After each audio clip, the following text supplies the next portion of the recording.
Olá, vamos retomar nosso estudo. Antes de começar, ative as notificações, assim você fica sabendo sempre que houver um novo vídeo interessante aqui no canal. Agora vamos prosseguir. Capítulo 3. Das férias. Artigo 77.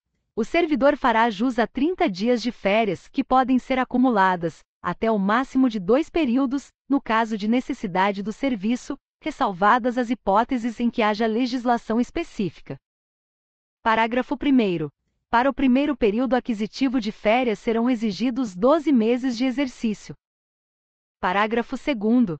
É vedado levar à conta de férias qualquer falta ao serviço. Parágrafo 3º. As férias poderão ser parceladas em até 3 etapas, desde que assim requeridas pelo servidor, e no interesse da administração pública. Artigo 78. O pagamento da remuneração das férias será efetuado até 2 dias antes do início do respectivo período, observando-se o disposto no parágrafo 1º deste artigo. Parágrafo 1º. E parágrafo 2º revogado. Parágrafo 3º. O servidor exonerado do cargo efetivo, ou em comissão, perceberá a indenização relativa ao período das férias a que tiver direito e ao incompleto, na proporção de 1/12 por mês de efetivo exercício, ou fração superior a 14 dias. Parágrafo 4º. A indenização será calculada com base na remuneração do mês em que for publicado o ato exoneratório. Parágrafo 5º. Em caso de parcelamento, o servidor receberá o valor adicional previsto no inciso 17 do artigo 7º da Constituição Federal, quando da utilização do primeiro período. Artigo 79.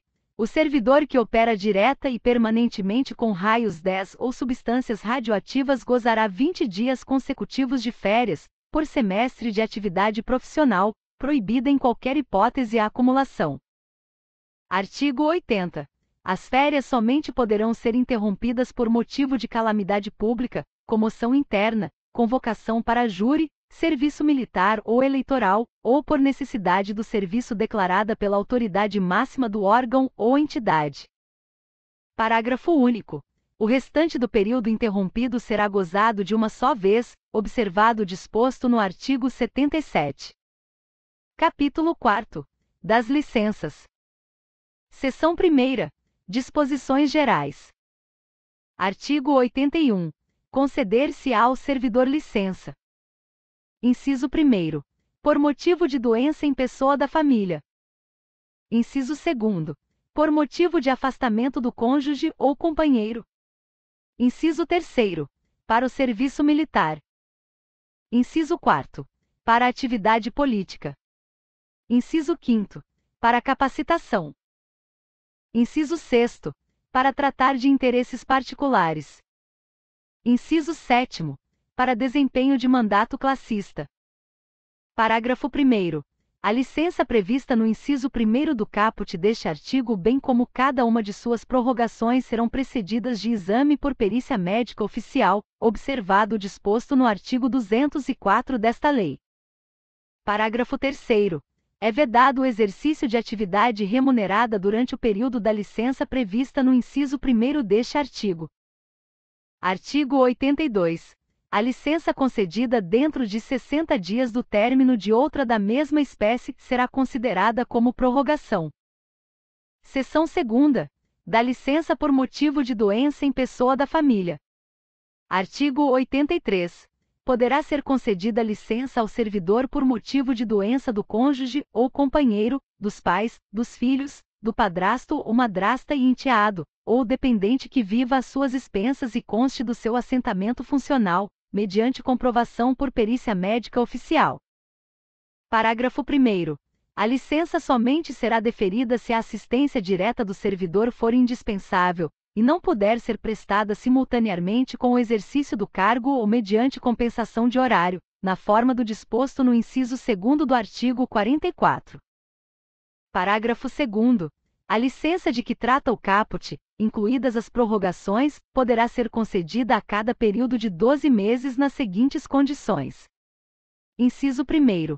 Por até 60 dias consecutivos ou não, mantida a remuneração do servidor. Inciso 2º. Por até 90 dias consecutivos ou não, sem remuneração. Parágrafo 3º. O início do interstício de 12 meses será contado a partir da data do deferimento da primeira licença concedida. Parágrafo 4º. A soma das licenças remuneradas e das licenças não remuneradas, incluídas as respectivas prorrogações, concedidas em um mesmo período de 12 meses, observado o disposto no parágrafo 3º, não poderá ultrapassar os limites estabelecidos nos incisos 1º e 2º do parágrafo 2º. Seção 3ª. Da licença por motivo de afastamento do cônjuge. Artigo 84. Poderá ser concedida licença ao servidor para acompanhar cônjuge ou companheiro que foi deslocado para outro ponto do território nacional, para o exterior ou para o exercício de mandato eletivo dos poderes executivo e legislativo. Parágrafo 1º. A licença será por prazo indeterminado e sem remuneração. Parágrafo 2º. No deslocamento de servidor cujo cônjuge ou companheiro também seja servidor público, civil ou militar, de qualquer dos poderes da União, dos Estados, do Distrito Federal e dos municípios, poderá haver exercício provisório em órgão ou entidade da administração federal direta, autárquica ou fundacional, desde que para o exercício de atividade compatível com o seu cargo. Seção 4ª. Da licença para o serviço militar. Artigo 85. Ao servidor convocado para o serviço militar será concedida licença, na forma e condições previstas na legislação específica. Parágrafo único. Concluído o serviço militar, o servidor terá até 30 dias sem remuneração para reassumir o exercício do cargo. Seção 5ª. Da licença para atividade política. Artigo 86. O servidor terá direito à licença, sem remuneração, durante o período que mediar entre a sua escolha em convenção partidária, como candidato a cargo eletivo, e a véspera do registro de sua candidatura perante a Justiça Eleitoral. Parágrafo 1º. O servidor candidato a cargo eletivo na localidade onde desempenha suas funções e que exerça cargo de direção, chefia, assessoramento, arrecadação ou fiscalização, dele será afastado, a partir do dia imediato ao do registro de sua candidatura perante a Justiça Eleitoral, até o 10º dia seguinte ao do pleito. Parágrafo 2º. A partir do registro da candidatura e até o 10º dia seguinte ao da eleição, o servidor fará jus à licença, assegurados os vencimentos do cargo efetivo, somente pelo período de 3 meses. Seção 6ª. Da licença para capacitação.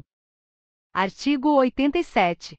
Após cada quinquênio de efetivo exercício, o servidor poderá, no interesse da administração, afastar-se do exercício do cargo efetivo, com a respectiva remuneração, por até 3 meses, para participar de curso de capacitação profissional. Parágrafo único. Os períodos de licença de que trata o caput não são acumuláveis. Seção 7ª. Da licença para tratar de interesses particulares. Artigo 91. A critério da administração, poderão ser concedidas ao servidor ocupante de cargo efetivo, desde que não esteja em estágio probatório, licenças para o trato de assuntos particulares pelo prazo de até 3 anos consecutivos, sem remuneração. Parágrafo único. A licença poderá ser interrompida, a qualquer tempo, a pedido do servidor ou no interesse do serviço. Seção 8ª. Da licença para o desempenho de mandato classista. Artigo 92. É assegurado ao servidor o direito à licença sem remuneração para o desempenho de mandato em confederação, federação, associação de classe de âmbito nacional, sindicato representativo da categoria ou entidade fiscalizadora da profissão, ou ainda, para participar de gerência ou administração em sociedade cooperativa constituída por servidores públicos para prestar serviços a seus membros, observado o disposto na alínea C do inciso 8º do artigo 102 desta lei, conforme disposto em regulamento e, observados os seguintes limites. Inciso 1º. Para entidades com até 5.000 associados, 2 servidores. Inciso 2º. Para entidades com 5.001 a 30.000 associados, 4 servidores. Inciso 3º. Para entidades com mais de 30.000 associados, 8 servidores. Parágrafo 1º. Somente poderão ser licenciados os servidores eleitos para cargos de direção ou de representação nas referidas entidades, desde que cadastradas no órgão competente. Parágrafo 2º. A licença terá duração igual à do mandato, podendo ser renovada, no caso de reeleição. Parabéns, você concluiu o estudo do texto. Vamos deixar um recado importante. Se gostou desse vídeo, compartilhe com seus amigos. Por hoje é só. Obrigada e até breve.